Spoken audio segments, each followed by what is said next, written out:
तूफान पीड़ितों के खाते में 20,000 रुपये भेजने की प्रक्रिया शुरू। आपदा प्रबंधन विभाग ने जलपाईगुड़ी के मैनागुड़ी ब्लॉक में तूफान पीड़ितों के खातों में 20,000 रुपये भेजने की प्रक्रिया शुरू कर दी है, ताकि तूफान पीड़ित बुनियादी ढांचे का निर्माण शुरू कर सके। प्रशासन के सूत्रों के मुताबिक यह पैसा आयोग की 9 गाइडेंस ए के तहत भेजा जा रहा है। एक और जहां पीड़ितों के लिए घर बनाने की इच्छा के बावजूद आयोग द्वारा अनुमति नहीं दिए जाने से आक्रोश फैल गया है। प्रशासन की पहल से उन्हें 20,000 रुपये भी मिले, लेकिन वे इससे खुश नहीं है। घर बनाने के लिए कुछ और पैसे की जरूरत है।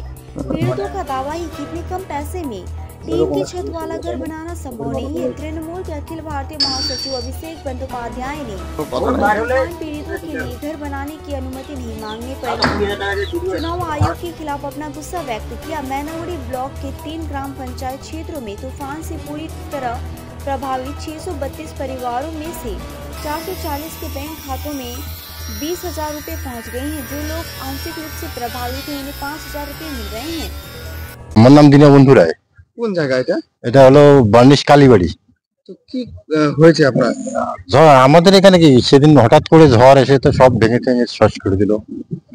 মানে মোটামুটি 30 সেকেন্ড, বেশি না, কিন্তু 30 সেকেন্ডেই শেষ। তো বলছে যে আপনাদের কি 20,000 টাকা ঢুকেছে?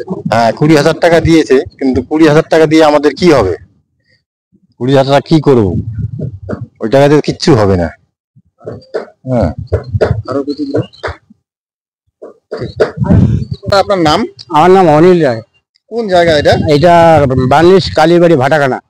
তো বলছি সেদিন তো ঝড় হয়েছিল, প্রচুর ক্ষয়ক্ষতি। হ্যাঁ, আমাদের তো যা ঝড় ক্ষয়ক্ষতি হয়েছে এবং বলার ইয়াই পাচ্ছি না।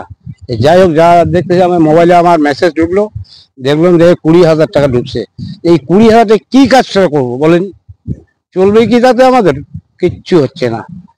এই জন্য আমার দেওয়া আছে যেন আর কিছু করে পয়সা আমাদের ইয়াতে ঢোকালে খুবই ভালো হয়। আপনার কি ক্ষয়ক্ষতি হয়েছে? আমার অনেক ক্ষয়ক্ষতি, গাছ সার ঘর বাড়ি একদম কোন রকম আমার আশ্রয়টাই নেই, একদম আশ্রয় ছাড়া করে দিয়েছে আমাদের থাকবো কোথায় সেই রকম ব্যবস্থা নাই। এই 20,000 কি করে আমি কি করবো?